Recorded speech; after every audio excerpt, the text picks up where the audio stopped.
Jeremy Corbell and George Knapp just dropped part 3 of their 3-part interview with whistleblower Matthew Brown. If you're not familiar with Matthew's story, he is the author of what has come to be known as the Immaculate Constellation document. He is an analyst who was working in the DoD, who put his career, his future, his personal safety, his mental well-being, and everything really on the line to come forward with information that he was exposed to in the course of his day-to-day daily activities in his normal job. If you haven't already seen parts 1 and 2 of this interview, I do recommend that you go to the Weaponized channel and watch them. But if you have already seen those and you're interested in part 3 and you just want some highlights, you don't have the time to sit through the entire interview, you should. It's an hour long. But I pulled 10 of what I think are the most compelling moments from this final hour of the 3-part series. And I'd like to go through those with you today and talk a little bit about them. It's heavy. It's kind of dark. And to be honest, by the time it was all over, Matthew Brown looks like, I hate to say this, but he looks like somebody who's resigned to his fate. Like, he's got dead man walking face. I don't know if that makes any kind of, if that makes sense. And my heart goes out to this man. After watching this all the way through, it's one of the most uncomfortable interviews that you can sit through, because as you watch it, you're going to see his body language is extremely tense. His face is twitching, like his mouth is twitching. His hands are clenched. Everything about this man, as he's talking, says he is absolutely terrified that any minute someone is going to come after him. And it really comes through. So I want us to go through these clips, top 10 moments from the 3rd and final installment of the Matthew Brown Immaculate Constellation interview with Jeremy Corbell and George Knapp. Let's get right to it. And by the way, if you haven't already, consider subscribing to the channel, because it is a heavy lift to build this channel from scratch. And the best way to support what we're doing here is to become a subscriber. It doesn't cost a dime. It only takes a second. And it really shows that you care. So thank you in advance. Now let's get to clip number 1. I was elated, and I think so were you, that without having to put your face out to the public and endure all of that like you're doing and going to experience now, your testimony got put on a congressional record. That was a big win. Yeah. There was a bit of a personal pleasure too. I, at the very least, got to see someone else be scared for once. Who was scared? Not the bosses of the people who interfere in Congress, but the minions themselves, because their bosses didn't tell them what was going to happen. Can you dive a little deeper into that? Well, by all appearances, both behind the scenes and in front of them, the submission of this report onto the congressional record and its announcement caught people by surprise. Its distribution was allegedly very tight, and these unelected members on these congressional staffs that get to set the agenda for our elected leaders had to scramble and adjust in real time. They panicked. I think it'll take quite a change in our present circumstances for anybody to ever testify under oath on this subject again in a way that would make a difference. Mm-hmm. I think they know the power of, in an open hearing, putting your hand on the Bible and swearing that you're going to speak nothing but the truth, and doing so is symbolic, and it's very valuable. And that is why I believe that they are desperately attempting to deny. Well, and that's what we saw. We don't got to rehash it. That's what we saw the second hearing. Absolutely controlled. Representative Burchett testified to it by saying it publicly that the executive branch did limit what could be said and by who. And George has brought that up a bunch when, so I agree. The executive branch in the halls of Congress determining what the business of Congress is, and not even through the courtesy of a phone call to the vice president or the president, but through minions and stooges. Unelected, probably CIA. Yeah, well, certainly.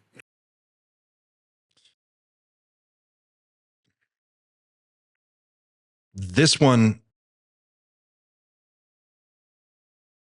sets the stage. It dovetails really nicely off of the interview that Jesse Michaels did with national security expert and former presidential advisor, the now deceased Harold Malmgren, a few weeks ago. In that interview, Malmgren talks about during the Eisenhower administration, there was I guess, an executive order that went out that apparently is written in such a way that it operates, I guess, indefinitely. And it sounds like from some of the work that's been done by Corbell and Knapp and others, the executive branch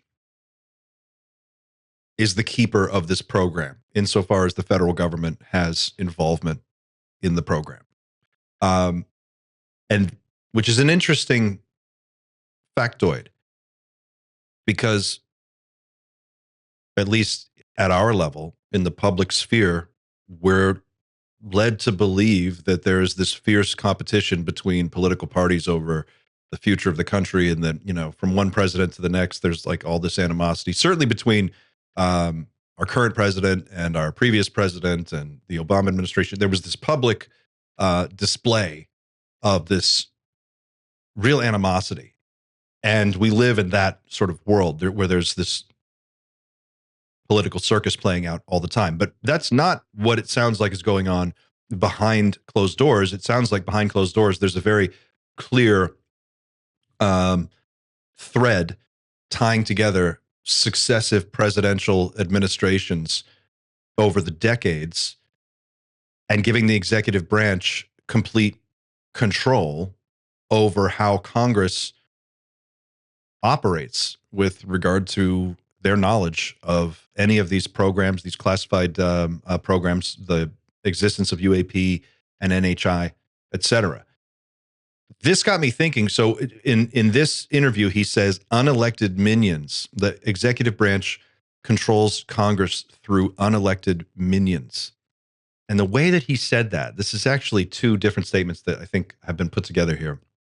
But he's saying the same thing in two statements, but he's expanding on the point in the second statement. They're put together. It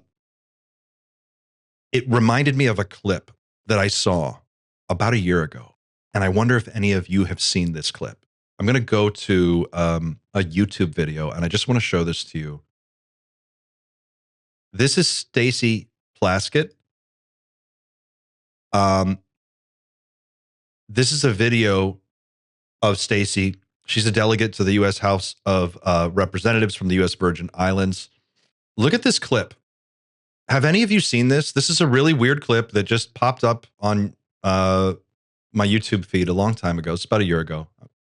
Watch this. Look at the woman behind her. View with FBI employees. Just have some administrative matters first. I wanted to introduce into the record page 55 from the committee's interview with FBI employee Roya Demlow, who Did you see this? Watch the woman behind her. Watch her lip. the record, page 55 from the committee's interview with page 55 from the committee's interview which took place on July 17, 2023. In that, what is going on here? I know which took place on July 17, 2023. In that, we're to leave this interview and we're to suggest or imply that when you said the laptop was real, that it meant that the FBI had affirmatively determined in October 2020 that the laptop belonged to Hunter Biden. We're to leave this interview and we're to suggest or imply that when you said the laptop was real, that it meant that the FBI had affirmatively determined in October 2020 that the laptop belonged to Hunter Biden.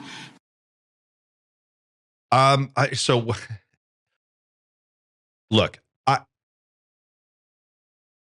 sure there's a rational explanation for what's going on here, but this clip just popped into my brain when he said unelected minions, probably CIA, manipulating Congress from behind the scenes. You know, he kind of sets up this picture of how this is working, and it got me thinking. You know, in my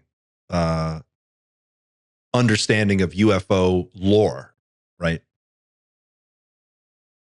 There has been talk, weird conversation about possible human alien hybrids or non-humans that look human that can telepathically plant thoughts into the minds of people nearby, that can read minds, that can influence your feeling and behavior from a distance.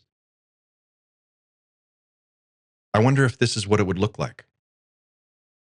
Okay, I was just about to post this video to YouTube when I remembered where I'd heard specifically this mention about humans that look just like us the first time.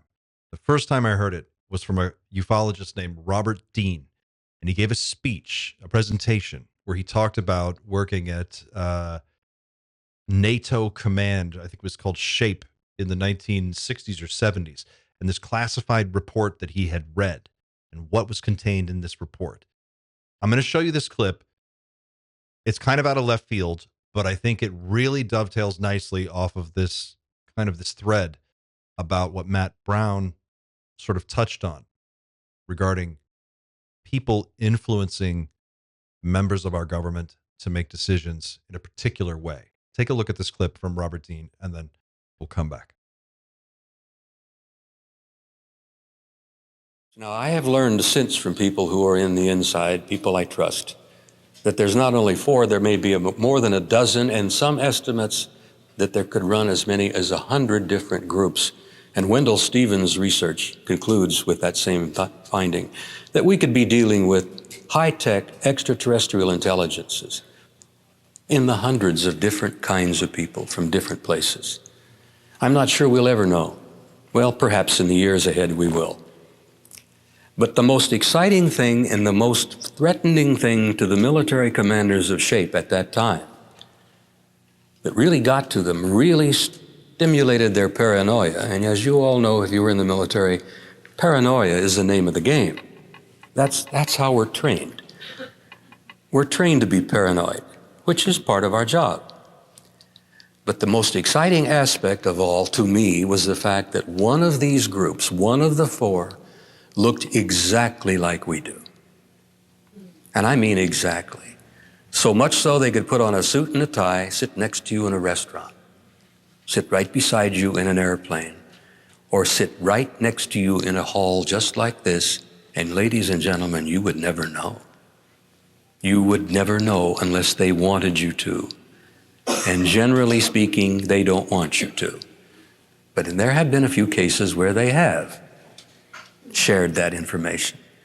But now, if you think this didn't upset the generals and the admirals in 1964, I remember over lunch one day there was a comment brought up that, my God, that means they could even be here in the NAFI cafeteria, sitting down having lunch with us, walking up and down the SHAPE corridors. Some wag said, my God, they could even be walking up and down the corridors of the Pentagon. And some smartass who'd had a bit too much wine says they could even be wandering around in the White House. And there was a lot of forced laughter about that. But it really didn't strike them as terribly funny. The idea that there could be intelligent, humanoid, human aliens in our midst. Causes one to wonder. Let's go on to the next clip. This is clip number 2 of 10 from Immaculate Constellation, Part 3. Requiem. Disclose, we are not alone in the universe. There are others as visitors have been here a long time. Why? Why has everybody agreed to not say that to the public? Do you have any philosophies why? I think in the West, this is the reaction. And that's an important distinction. I cannot comment so much on why Russia or China have not addressed this in a different way than us. But I think in the West, in the Five Eyes Alliance and its subsidiaries, there is a understanding, at least, that this is not talked about at official channels, especially if you're a small kid on the block. Mm-hmm. You don't speak out of turn. But it also points to, I think, the fact that this doesn't ultimately reside in the government anymore. This is held in an illegal internationalist regime, some sort of international cabal of sorts, mix of corporate, military, political, intelligence, and criminal interests that have come together, and they have subverted us and have taken this and have made it the source of their wealth and power.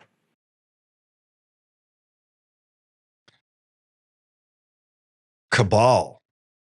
A secretive cabal at the very top, controlling everything. That sounds about right. It doesn't seem. It seems like at every step of the ladder of the UFO conspiracy, everyone who is supposed to know something either doesn't know anything, or they know the wrong thing, or they're just misdirected or misinformed. And it's interesting how many people have talked about this sort of secretive, supranational cabal that exists outside of the boundaries and oversight of any one government. Harold Malmgren, again, talked about this with Jesse Michaels. He said a lot of these people, I want to say they had a weird passport, and with a particular sovereign country, and I can't remember what it was, but it was because they had residency in this country because they were out of the reach of the law from the United States or anyone else, and they were allowed to do things, or that gave them freedom to do things that are quite dastardly. I can't recommend that interview enough. It's interesting because between the Harold Malmgren interview, the Matthew Brown interview, and this other one that just dropped the other day with Dr. Gregory Rogers, who was the flight surgeon at Cape Canaveral, who saw a UFO in a hangar there in 1992. Those three interviews taken together flesh out a really clear picture of at least a part of this puzzle. And I think that's what's been so fun about the last few weeks, going through all this. But when I had the opportunity to talk to Danny Sheehan early on in the channel, when we were first starting out, one of the things that he told me was that there was a cabal of basically private individuals that sit atop the pyramid of control of all this stuff, and they are flexible on the idea of letting it out. At least some of them are, but only if they are guaranteed control over the technology. I wonder what you guys think about this. How many people would it take to actually run a program like this of the size and scale that we're talking about? One that could successfully capture, recover, store, reverse engineer dozens and dozens, according to some whistleblowers, possibly more than 100 individual different craft of various sizes and shapes. It just seems like it seems unlikely that a small group could manage such a massive undertaking. But then again, maybe that's just my own naivete and ignorance showing. I don't know. I'm curious what you guys think. Let's go on to the next clip here.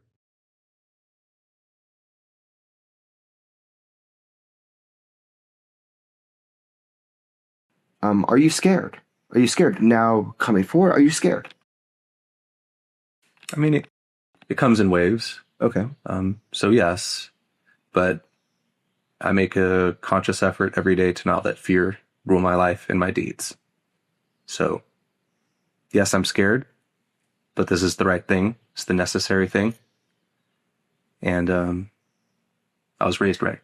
You think that by talking to us, it's possible that you might have some protection in that if somebody cuts your brake lines and you go off a cliff, at least there's going to be somebody looking into it and raise some hell about it. Damn, George. Again, like for like a solid couple, 2-3 hours, Jeremy Corbell and George Knapp are like putting this guy on the spot. And that's right between the eyes, isn't it? I mean, like if someone cuts your brake lines, you just go over a cliff. Holy shit. Look how tense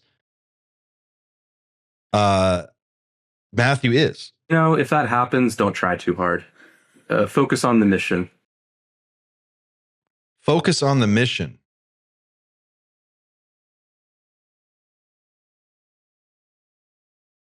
The balls on this guy. Matthew Brown,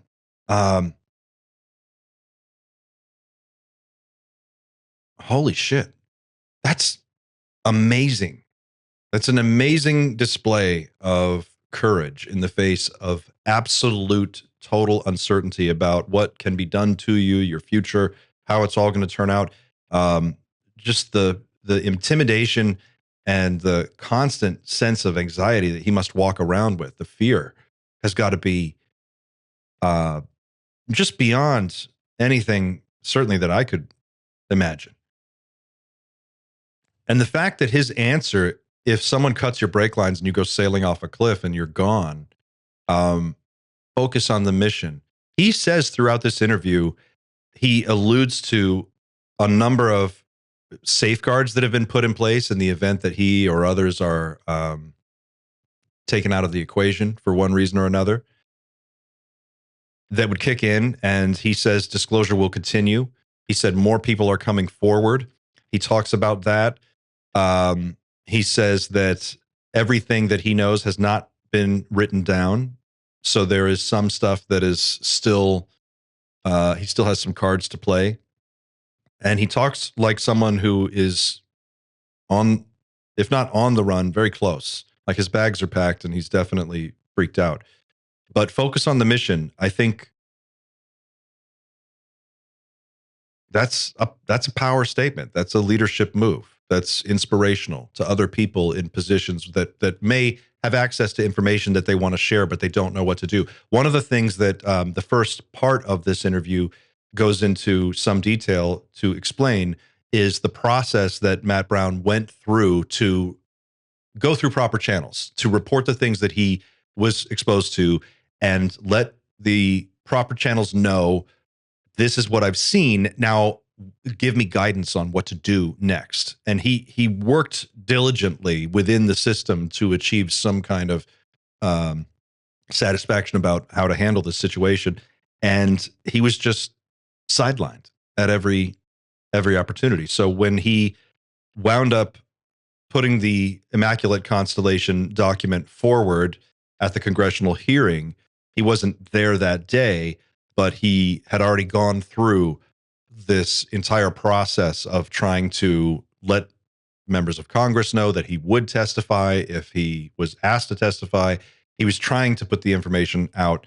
But his takeaway observation about that whole process was it's extremely difficult for someone who is sitting on information they want to share. If you're just a regular person with a regular life and you don't have deep pockets or deep resources, the actual process, like people in the UFO community are always like, well, why don't you just come forward and tell everybody everything you know? Well, tell who? How do you tell?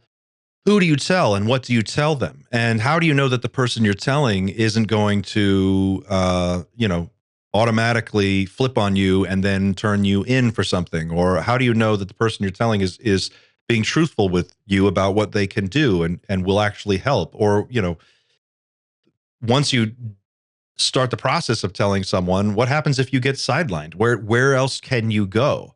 And I think for the average person watching from outside looking in, it's important to keep in mind that for people who are considering becoming whistleblowers or who have already blown the whistle or who are maybe just unsure of what the next steps are, it's a terrifying reality. You have to try to put yourself in their shoes, right? Like, bills don't stop coming, rent's due on the 1st, you still have to go to work, you've still got things to do, and now you're supposed to take on this gargantuan task of like unloading, unburdening yourself of all this classified information that's in your head, and there's no real support structure for that. And he goes on later to talk about the support structures that you think are actually out there aren't who they say they are. They're not actually who they say they are. A lot of them are there to collect information on people who are trying to leak, and they're basically there to trap you. So it's a very interesting take, but I love this bold statement. Focus on the mission. If something happens to me, don't worry about me. Don't chase that down. Just go get them. That's ballsy energy. That's the kind of spark that we need.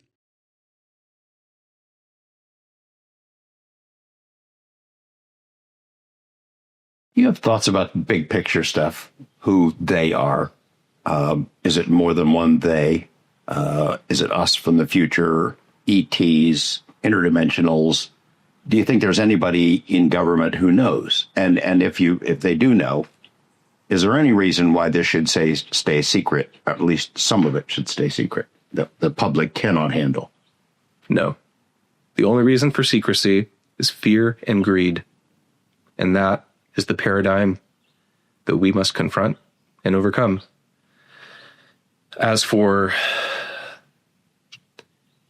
the public and what their reaction might be to this information, good, bad, indifference, I think we already have our answer. It's going to be indifference, unless the stakes are made clear.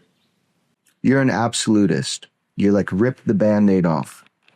There's no Band-Aid. There's no wound. Mm-hmm. This is not about protecting, healing. This is about power and control. This isn't about trying to save what's good. It's about getting rid of what's evil. Power and control, meaning controlling the technology and what it would mean. Those are just means. Controlling humanity. Everything.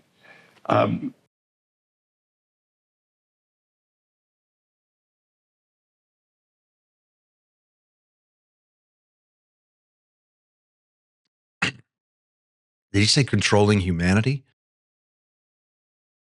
Controlling humanity. He's going to expand on this a little bit later, but the stakes are pretty high, it sounds like. Again, this is a very tense interview. It's like, it makes me tense to watch it. Just even though I've already seen it, watching it through again, I'm just like, look at his face, look at his forehead, look how, like, this guy is just internally screaming. But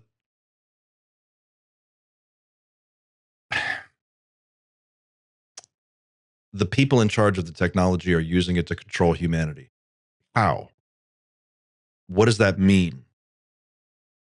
In what way are we being controlled? What would freedom look like? If you could break this control system, what would that look like? I have to say, one of the things that I'm really impressed with in this interview, I do love George Knapp and Jeremy Corbell as a team. They are like buddy cops in the best possible way. They just go really well together. I love that George is just hard-nosed and he's seen it all and he's heard everything. And I love Corbell's excitement and his energy. And the two of them together, they work. The questions are really, really on point in this interview. Great job to Jeremy and George for drilling down on these issues. I want to go on to the next clip. We're going to come back to this control issue in a upcoming clip. He's going to expand on this some more, but let's go on to the next clip.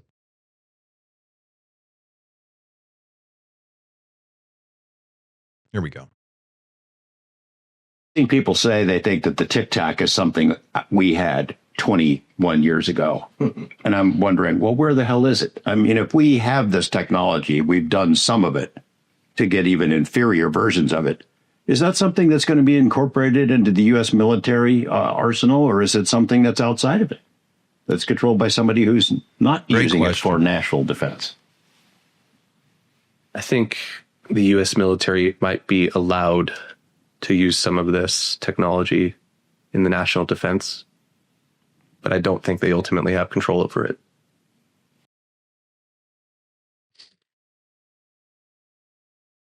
So who's got control over it?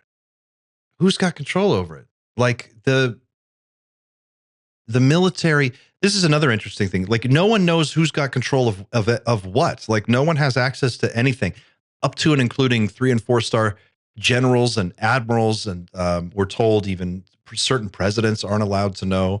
It's such a confusing story, because on the one hand you have, like Matt says in the earlier clip, he says the executive branch is entrusted from one branch to the next branch with overseeing this process or this program, and that is executed through unelected minions that basically control how Congress works from the executive branch. And he suggests that those people are probably CIA in one way or another, or directed by the CIA possibly.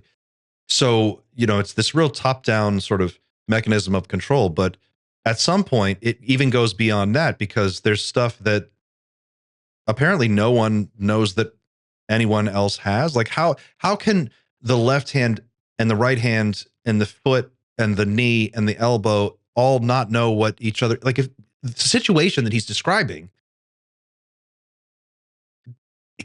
how long can that be sustained? Right? It's like everything is so siloed. There's like multiple, it sounds like there's multiple different programs all operating parallel to one another at different stages of progress that involve different people, different corporations, possibly even different forms of NHI, possibly even different types of NHI within the same faction, which we're going to get to. Plus, you add the extra layer of geopolitical complexity to this, where you have Russia and China and all these other nations that are involved. It just seems like a really, really messy, dangerous, unstable, unsustainable situation that inevitably is destined to collapse in the most spectacular way. And I wonder if that's what we're seeing. I wonder if we're seeing the early stages of that play out right now. Okay, next clip. Here we go.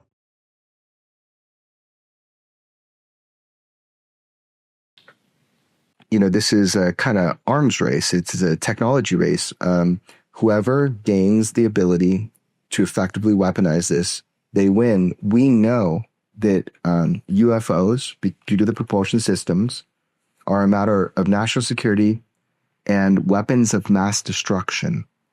And we know that. We don't think that. We met with people that deal with that, right? Do you agree with that? Do you think that we are in a race with China and Russia? There's other countries competing to weaponize this. And do you think that's a problem? Because you've dealt with weapons of mass destruction in your official career. I think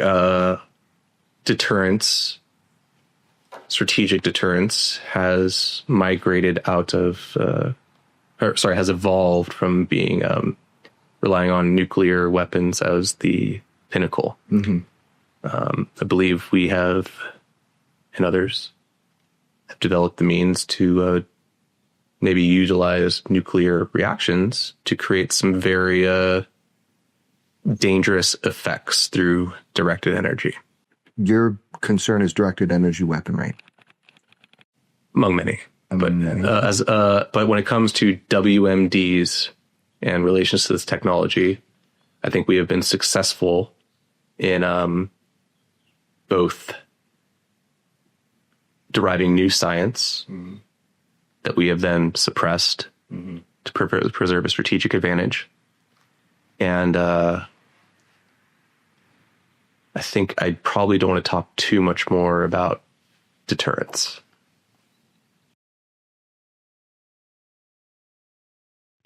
Oh, man. Strategic deterrence has evolved past the point of, what did he say? Mutually assured destruction.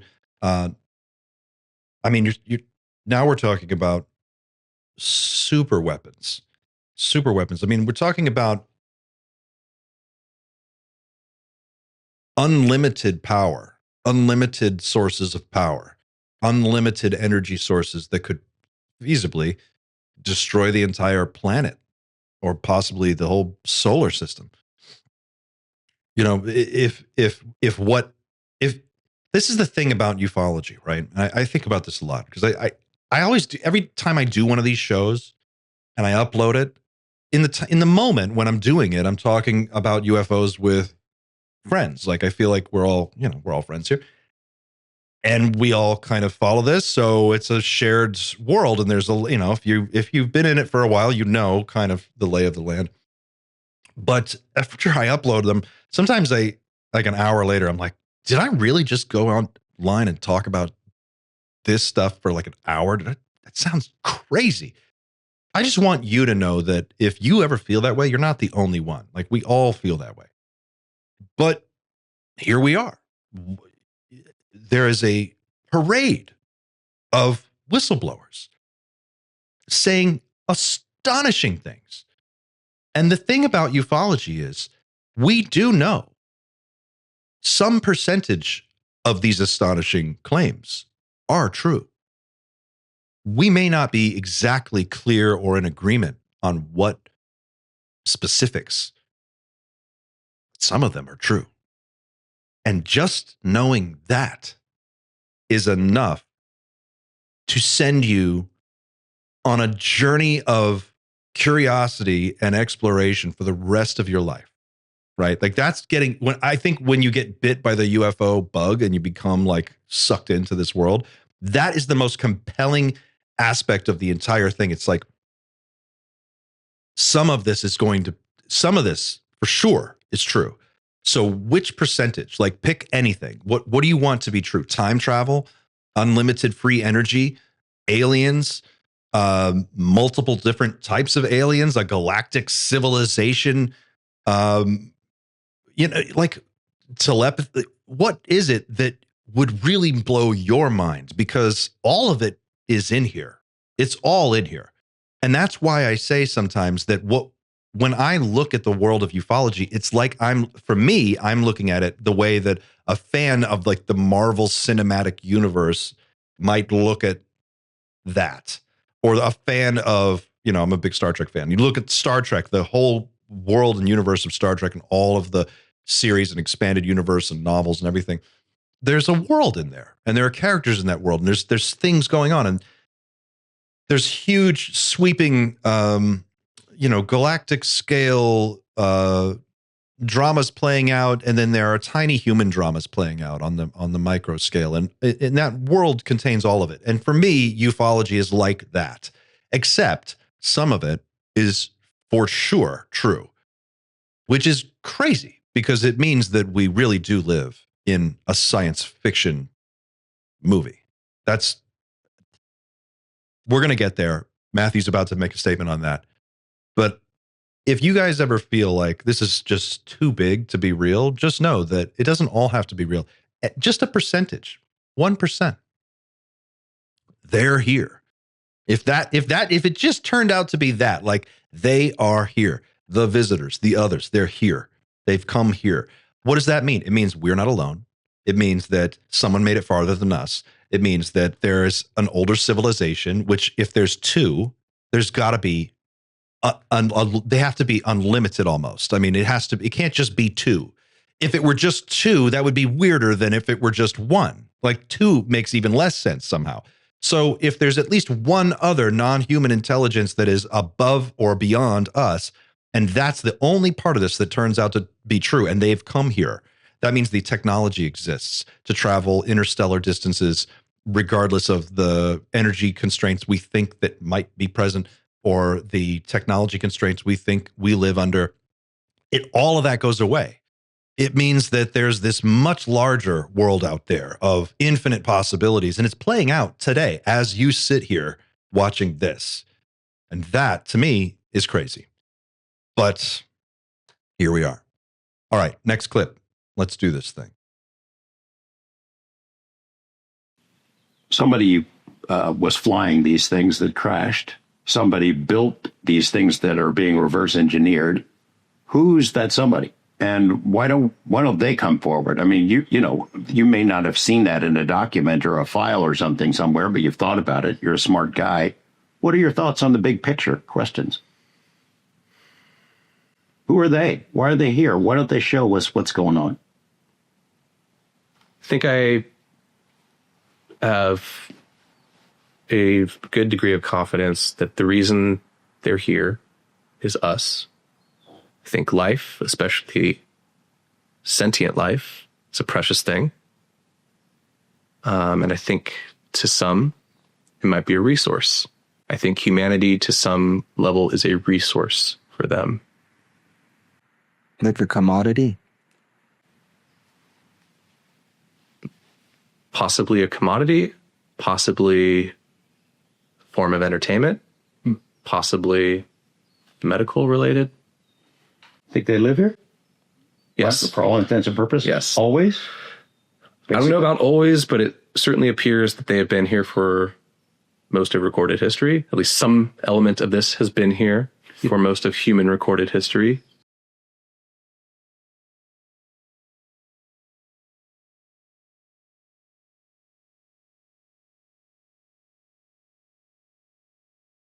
Humanity is a resource, a commodity. One little brief moment that I didn't include in these clips from the longer form interview.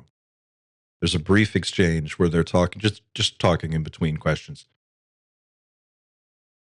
And he says, it was too small to pull as a separate clip, but it's just something that's got stuck in my mind. If you watch the full thing, you'll see it. But he says, he has seen and been told things that he has not shared or written down. And so there's more that he knows than he has already put out there. And then they kind of change. Jeremy deftly changes his approach. And he says, okay, I understand there's some things that you can't talk about. But let's just talk about ideas. Your ideas of what's going on. What do you think might be going on? And the way that I read that exchange when I watched it the first time, the way it landed for me was he was saying it was like coded language, right? Like Lose Clues. Jeremy is saying, okay, I'm going to ask the same question a different way. I want you to frame this like we're talking about, let's just spitball here for a second. But what I'm really asking you is, what do you know? What have you seen? What have you been told? I can't prove it. And I don't want to say for sure that this is what he meant. But as I was sitting there watching it the first time through, it just kind of, it was one of those weird things where you just kind of clock it in your brain. You just go, that was interesting. Because right before they're asking him like, well, what else did you see? When you were looking at, in the course of your daily activities, as you were running into this material and you were seeing it, like what kinds of conversations or videos or other things had you seen? One of the things that he talked about was he saw a satellite feed, a satellite video feed looking down from space onto a particular area. And in the clouds is a disk, hiding in the clouds. And when it's revealed and the satellite sees it, it moves. It realizes it's been spotted and it moves away to avoid the satellite. I didn't include that clip in this top 10 list because it's actually, up for me, one of the least interesting clips. I mean, a sighting of a disc is not as exciting as, for me, getting a peek behind the curtain at this point. But the key takeaway there is that, according to Matthew Brown, high resolution satellite image does exist of craft entering, exiting, and transversing the atmosphere. And that's a real thing. So there is a phenomenal amount of material on classified servers that has been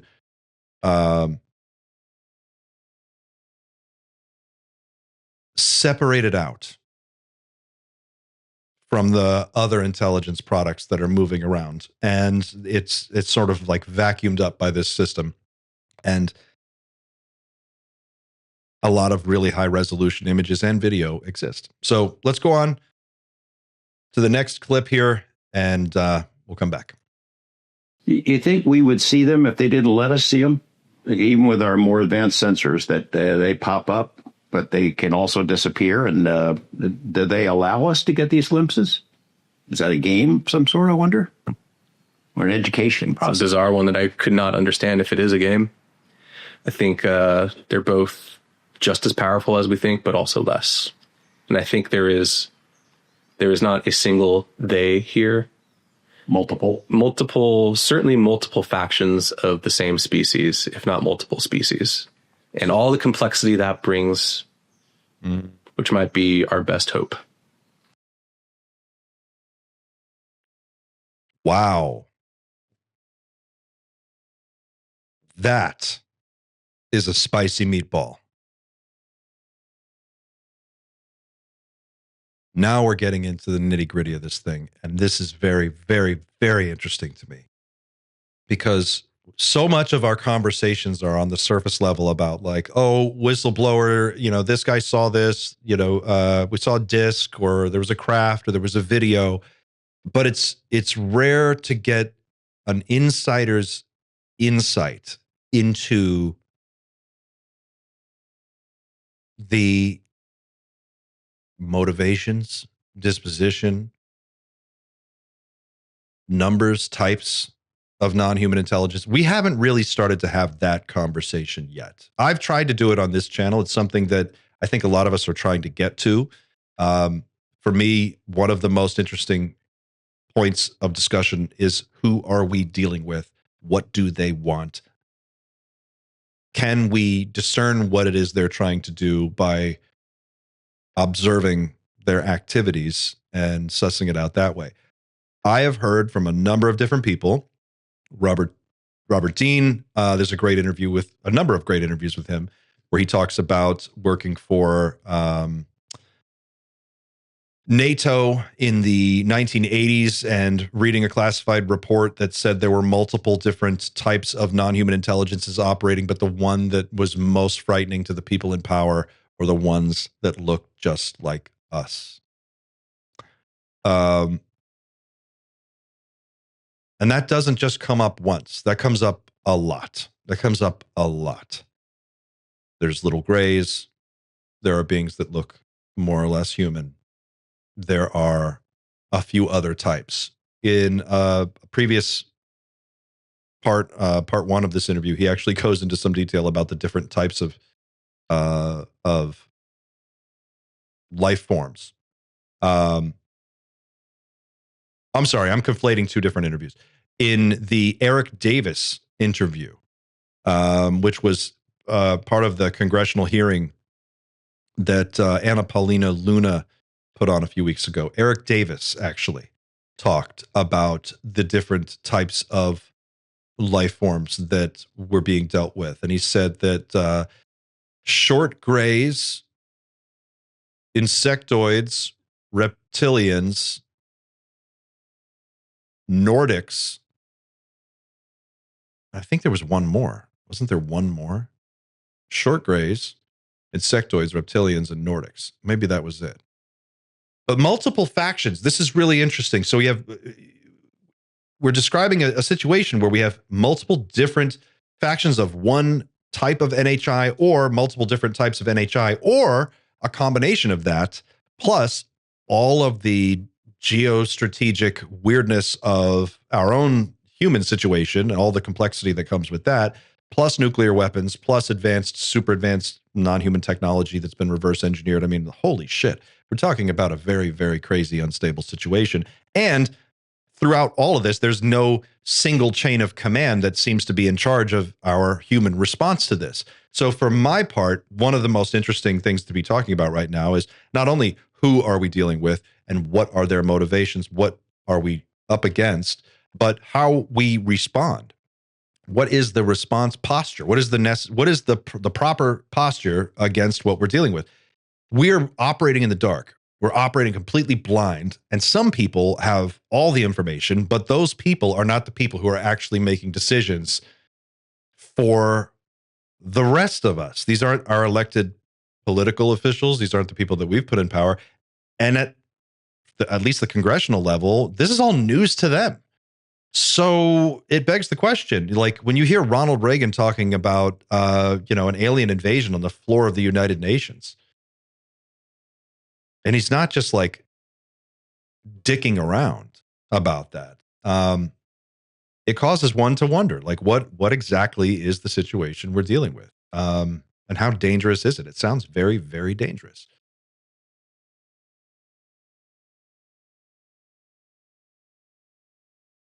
Do they have an agenda? There's different types. What are your philosophies on this? Like, who are the others? Why are they here? And you've touched upon it. I know we're kind of going back a little bit, but that is the big question. And I just wanted to separate so people understand your exposure and your personal conclusions.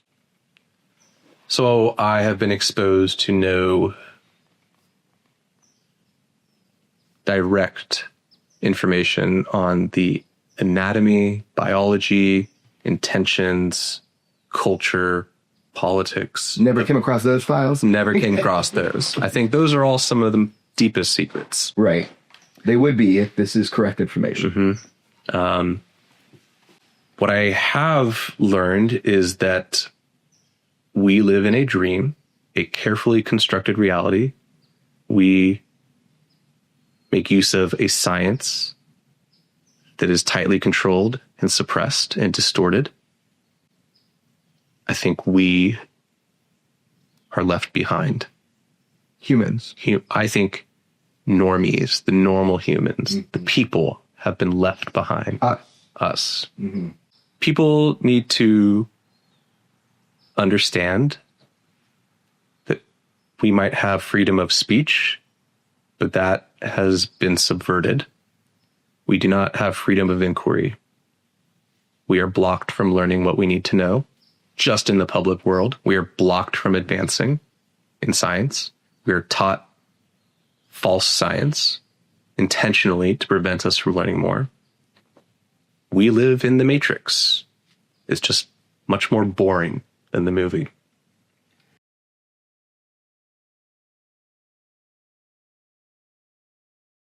Bummer.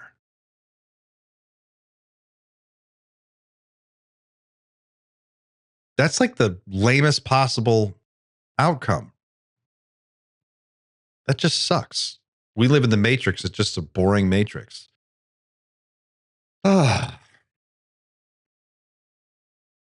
Eric Weinstein says that entire areas of physics have been leading us astray. What the string theory thing was a dead end, and there have been no notable real advancements. What, in like 70 years? Isn't that what he says? Classified areas of physics. Jesse Michaels has talked about this. His channel does great work on this. I think UAP Gerb also has talked a little bit about some of this stuff. I don't know. How do you break out of that? How do you break out of that? I wonder if because the scenario that he's describing is one where we are like what Stephen Greer talks about. We are experiencing a lost century, a century of progress. We should be at least a century ahead of where we are in terms of when you look outside and you walk around, the technology that you see that underpins our whole civilization should be at least a century more advanced than it is, at least according to Stephen Greer's assessment. And he's not the only person to be saying this. And it's interesting because I do give Greer some heat from time to time, but it seems like, especially recently, he has been validated again and again by various whistleblowers who have come forward. And now latest among them is Matthew Brown. And this whole thing about we have been left behind. Normies have been left behind. So, that takes us to the secret space program and the breakaway civilization question. If you are a secretive cabal of people sitting at the top of a very, very tall pyramid of very classified high-tech information, and you have access to cutting edge technology that is not only cutting edge, but beyond cutting edge, 1,000 years beyond what we have. Why would you want to hang around here? Like, what sense does that make? What else is out there? You know, have others, have human beings in craft made by human hands from reverse engineered non-human craft, or derived from technology and reverse engineered from non-human craft, have human beings left our solar system to go elsewhere? Where have they gone, and what have they seen? Interestingly, this is just one little moment, the tiniest little moment that just popped into my mind, but he says something in here. I referenced it earlier. He says, I know more than I've said. It's like up here. He's like, I've got it here. There are other ways to get that information than me writing it down. It was a weird statement. It's a weird, I might not even be paraphrasing it properly. Maybe I totally misheard it, but you know what? The way that I heard that when he said it, and you'll notice this if you watch it and you catch it, please let me know in the comments. I'm curious what you think about this. But he says something like that. He's like, I've got it up here, but there's other ways to get at that information. I wonder if a remote viewer could see it. I wonder if that could be remote viewed.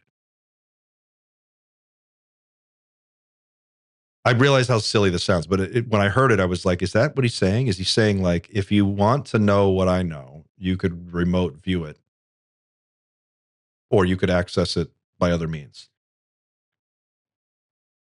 Just an interesting question. All right, we're coming up to the end of this thing. Let's wrap it up. Like yourself, you're about to find out, assuming we release this, you're about to find out what the price is for coming forward. And there are other people in the same kind of position who are wondering what they should do, who are basically being held in limbo. They worked in classified programs their whole life. That's what they do. That's what pays their bills. And they're held in limbo, and that's held over their heads so they don't come forward. And they're debating taking the same steps as you. There is no hope or help for anything like folks like that, is there? I mean, we've heard promises. We'll help whistleblowers come forward. We'll give them support. There are private equity funds and organizations that say they're going to help, but we haven't seen shit so far, have we? And have you? No, I've reached out directly to institutions that claim that they are here to help UAP whistleblowers specifically, both in the process of coming forward and any sort of stability afterwards. It's been radio silence. At best, at worst, one of those institutions has stolen my information. There is no organized help for whistleblowers. It is all controlled. It is all at either the special interest of industry that wants to get in on this, or by the existing powers that be. Intelligence agencies who have infiltrated or created these things. Correct. I have directly experienced that, sadly, over this last year, which is the vacuuming up of intelligence on people such as yourself who are trying to do the right thing as whistleblowers, as well as anything that reporters could possibly obtain and release. And it is a treacherous moment in our history of this. You did a call to action to people. You told them this, it's time, move forward. I know that you had some encouragement with David Grush. I hope people are encouraged, also by you. Look, man, if you were to die tomorrow because of whatever reason, what do you want people to know right now? Like, what do you want people to know if you're just like fucking gone? Guys, go easy on him. You are not free. And this reality has far more to it than you have been allowed to believe. And God is real.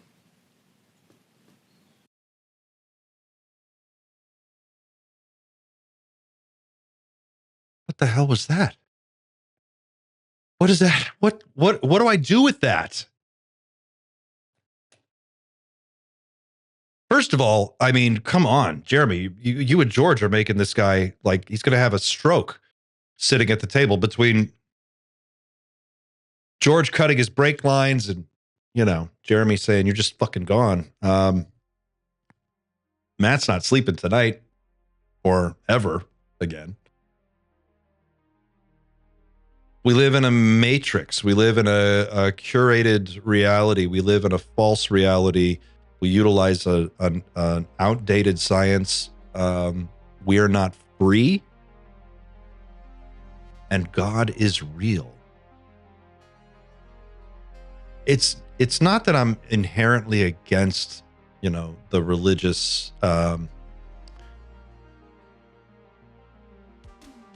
language that sometimes is associated with ufology. I understand why we use it and why some people use it. And I'm learning more about that as I go, the connections between religion and ufology. But I found that statement particularly weird.